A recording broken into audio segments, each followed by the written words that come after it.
Hi everyone, my name's Chelsea and this is my first ever virtual video, so hopefully it goes okay. Before I get started, don't mind the noise. My kids are downstairs in the playroom with my husband. They're going to try and keep it down, but they're kids, so it doesn't always work that way. I was asked to present on handling disapproving family and friends, which is something pretty much all homeschoolers deal with at some point or another. My first experience dealing with disapproving family and whatnot was actually when my daughter was probably about a year old. See, I started researching homeschool before I had even conceived my daughter, so before I was even pregnant, I was already looking into this stuff and learning about it, and I came to fall in love with homeschooling. So by the time she was a year old, I knew quite a bit about homeschooling and stuff like that, and I don't even know how it came up, but we were at a Christmas Eve party, and the topic came up, and it was the first time I'd come across somebody who had a really, really strong opinion about homeschooling.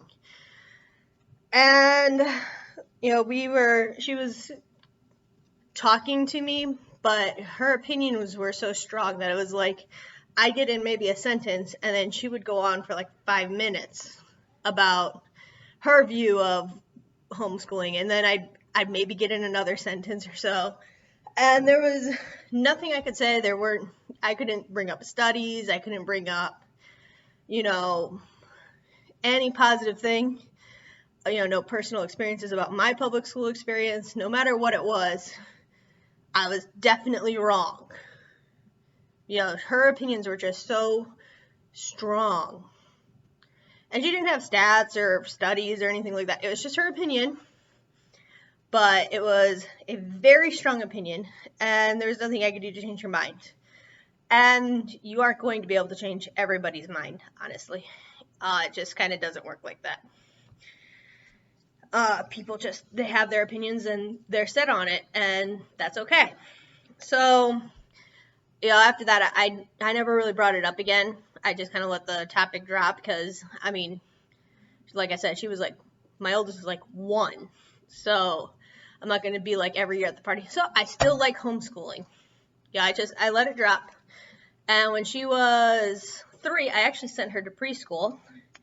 It was right when we had my son and stuff, and I wanted her to still have that attention because she was a very needy baby. And I'm like, okay, so I was expecting that from my son and everything. So I'm like, all right, at least if she goes to preschool, the preschool does some one-on-one attention with her and stuff like that, so it's going to be great. So sent her to preschool, and it was fine. I don't really have anything against it, but one thing led to another, and the next year we didn't send her back, and I homeschooled her for her second year of preschool, and honestly, no one really cared that I homeschooled her for a year of preschool because it's preschool. So I went to the family parties, and it never really came back up because no one really cares if you're homeschooling for preschool. It just doesn't matter that much. But last year is when it kind of really started because I didn't enroll her for kindergarten. So it's like, now the family knows. The family, and I'm thinking about that Christmas Eve all those years ago where I had that debate with the one family member, and so I braced for it because I just thought someone was definitely going to attack me because of how strong their viewpoints were. So I went to the cookouts for the 4th of July and Labor Day and all that stuff, and honestly, no one really brought it up. Well, I wouldn't say nobody brought it up. People brought it up, but nobody attacked me. No one got into some fierce debate with me. To date, that debate I had when Brooke was a year old is still the most intense opposition that I've had. Most of the time, I found that people are either quietly skeptical or they maybe ask you a pointed question or have a pointed concern or something like that. It's not usually like an all-out debate about you're screwing up your kids or how bad homeschooling is. It's usually a lot more calm and relaxed. The most common reaction is that I find from people who disapprove is a lot of times they just don't say anything. Most of the time it's quiet skepticism. When we started homeschooling, for that first year of preschool and stuff, my husband was actually a little skeptical, but he didn't say anything. This is my daughter from my first marriage. And so he just kind of, he loves me, he loves my daughter and everything, but he just kind of, let it go. Like, plus it was preschool, so, so he didn't say anything. He was just kind of quietly skeptical about it. So we're going at this for a few months and everything. And he's hearing about our days and, we went to this park play group. We went to this homeschool party. She had that birthday party. We went on this field trip. We learned this in math. She's going around doing, asking for people to ask her, for him to ask her about, this math problem or that math problem, or growing seeds in a window in a Ziploc bag and stuff. So he's, watching all this go on. And then a few months after that, after we had started, he comes out and tells me how skeptical he was when we said we wanted to homeschool, because he didn't think homeschooling was something that would be good for kids and everything. So he tells me how skeptical he was, and then he starts telling me about how much he's come around on it. I'm like, I never even knew he was skeptical about it. But yeah. So he tells me, he sees how great she's doing on it, and she sees how much she's thriving. He sees her making friends. He sees her just growing and flourishing so much more in so much shorter of a time than she did when she was in preschool. And so now my husband is like a huge homeschool advocate. Like he loves that I homeschool her. He wants me to homeschool our son. He wants me to homeschool the baby we're expecting.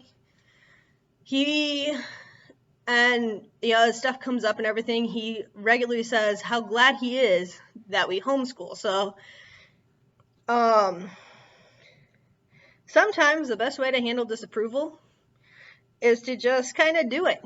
And the people that are closest to you, they're going to see your kids and they're going to see them doing well. And I think the people who are closest to me are the people who have changed their mindset the most on homeschooling, because they're the ones who actually see that, my kids are doing great.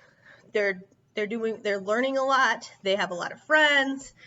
They see that they get out and they aren't just, chained to the kitchen table or anything. And so the best way, those are like my best success stories. It's just people see my kids, they see how well they're doing, and then they're like, this might not actually be too bad of a thing. So sometimes people do bring up a concern though.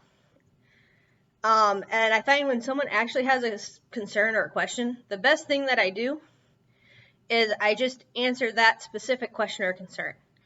I don't elaborate or assume their intentions or anything like that. I just answer whatever the question is.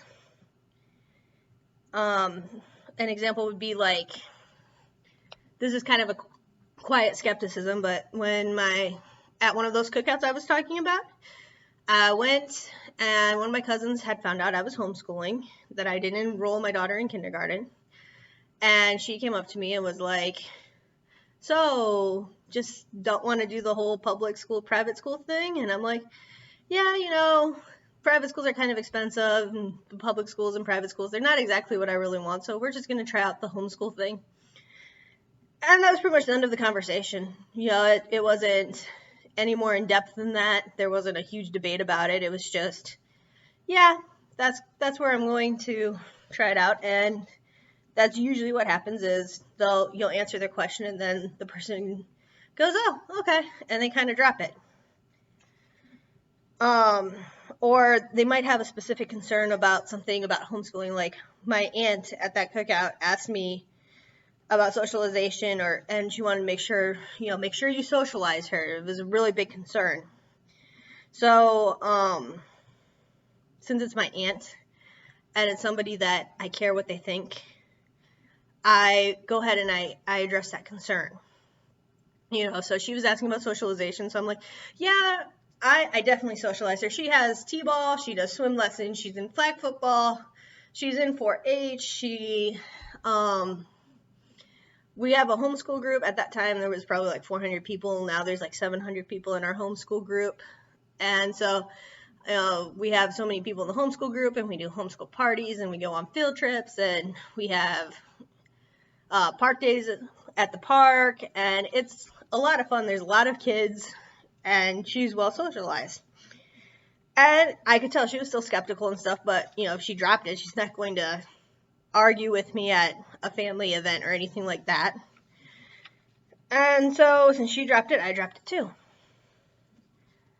And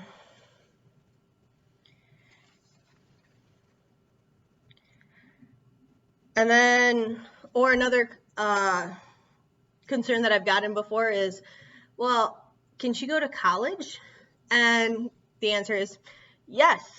Homeschool kids can go to college. Under Ohio law, if I homeschool all the way through high school and I issue my kids a diploma, then it's just as meaningful as any other high school diploma. It's a legit diploma, and she can use that to get into college. So, on a lot of the times, to address concerns, it really helps to know the facts and to know the statistics and to know the laws. I've researched homeschool inside and out. I know how kids usually do academically. I know how they usually do socially. I know how they usually do in college. I know the laws. And speaking of laws, another example would be when my dad asked me just recently, how do I know if she's keeping up with her peers? Well, under Ohio law, every year there's an assessment. We do the portfolio evaluation. So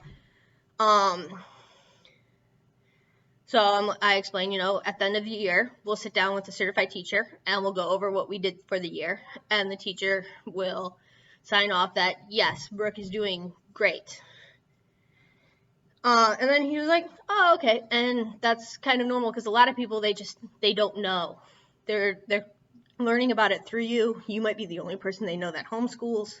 So they don't really know the ins and outs of it. They don't know all the checks and balances in it. They don't know all the stuff you can do. So what about when you come across someone who really does escalate things and get in your face? I haven't really experienced this one, but if somebody was going to push me to a point where I wasn't really comfortable with the conversation or anything, or, there's just someone who they're going at you and you're just done with it, you can just say, it's what works for our family. I mean, how are they going to argue with that? It's what works for your family. There's nothing to debate about that. If it works, it works. Or you can just change the topic. Just get out of the topic, ask for dessert or something, or get up and go to another room, talk to someone else. You don't have to stand there and be intimidated.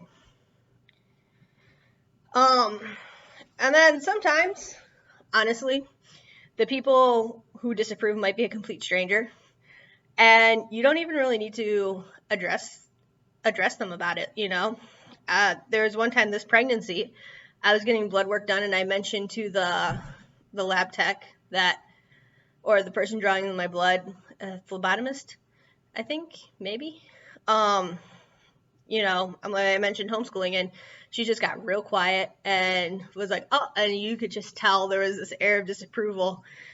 And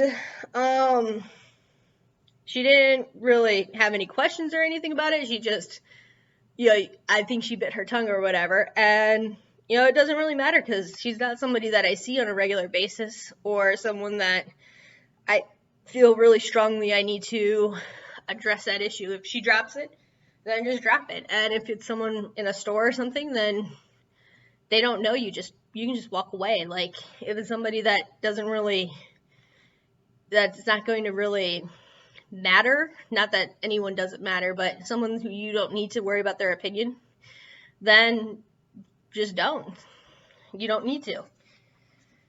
And one last point I'd like to address would be something that's going to be kind of new this year, which is a lot of people now have a really bad taste in their mouth about homeschool, because they think it was like crisis school this past spring. And in fact, some of you may not be all too thrilled about homeschooling after this past spring, but homeschooling is not like crisis schooling. Even virtual schooling isn't like crisis schooling. So, in homeschool, the curriculum is made to be taught at home, or in virtual school, it's made to be taught online. This past spring, the teachers had to convert their curriculum that was meant to be taught in the class, and they had to learn the software and the programs on the computer, and they had to convert everything into an online format and everything. And everyone was, confused about what was going on. Nobody really knew much about the virus, and we were all in quarantine. So on top of the curriculum being kind of, put together as best as they could by the teachers, a lot of people just had really bad experiences. And on top of it, they couldn't even really get out and do all the social stuff that we do, like go to the zoos, go to museums, go to the science centers, go to the library. Like, all that stuff was closed. And even the homeschool groups, they weren't meeting because, everything shut down. Everyone was on stay-at-home orders. Like, you couldn't leave your house. And that's not what homeschool normally is. Typically, as I mentioned before, all the stuff that Brooke's involved in, t-ball and flag football and swim lessons and 4-H, the list of stuff that these kids are involved in is quite endless. Now, you could stay home and isolate yourself and your family, and you could make it really cold, and you could all just, kind of have a bad attitude about it and hate it. But homeschool is whatever you make it, so it can be, warm and fun, and you guys can cook together, and you guys can do whatever level of social stuff that you feel safe doing. Maybe you're okay with going out 2 days at the park because you're outside, or, maybe you're okay with getting together with 2 or 3 other families and doing just like a small group activity. Homeschool is whatever you make it. So, a lot of people don't realize that, though. They think it's what happened this spring, and it's really not. So, how do you handle those people who don't approve and they think it's like the spring? If you want to, you can point out those differences. You can point out that it's really not like the spring, especially if you're kind of enjoying it and you've realized this through your experience. You can teach them about the differences. That's fine. Or maybe you aren't really enjoying it and you really would prefer your kids be in a normal classroom in normal times, but you don't like the school's restrictions or whatever. Then you could just say, at this point, I don't have any better options, so we're just kind of making the best of it. And that's okay too. So I guess the way I would go about handling people who disapprove is, first, I wouldn't bring it up unless they do. If they bring it up, then, I would address whatever the specific issue is that they're asking about it. Try not to get defensive or feel attacked, because usually when people bring it up, I feel like it's usually just because they don't know, or they're curious about something, or they want to learn about something, or they have a stereotype in their head that they just don't know about. And so I just address whatever their specific issue is.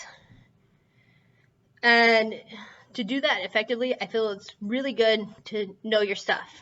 If you think you're going to run into people with really strong opinions, like the person who I had that debate with my daughter, when my daughter was really young, go in there with the knowledge you need to be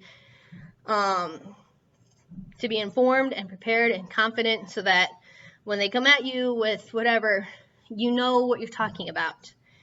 Know the difference between homeschool and crisis school. Know what the studies are. Know what people are usually concerned about so you can address those concerns. And know your own plan for your kids. If they're concerned about something happening to your kids, let them know what your plan is for them if you want to. And then don't be afraid to get yourself out of an unwelcome question with a simple statement like, it just works for our family. Or some people just won't let go, then just change the subject or walk away or, whatever to get out of it. There's no shame in not getting into a huge debate at a family gathering or something like that. And so I think that's probably about how I handle disapproval of us homeschooling. I hope that was informative and you feel a little more confident about addressing people's concerns about your choice to homeschool.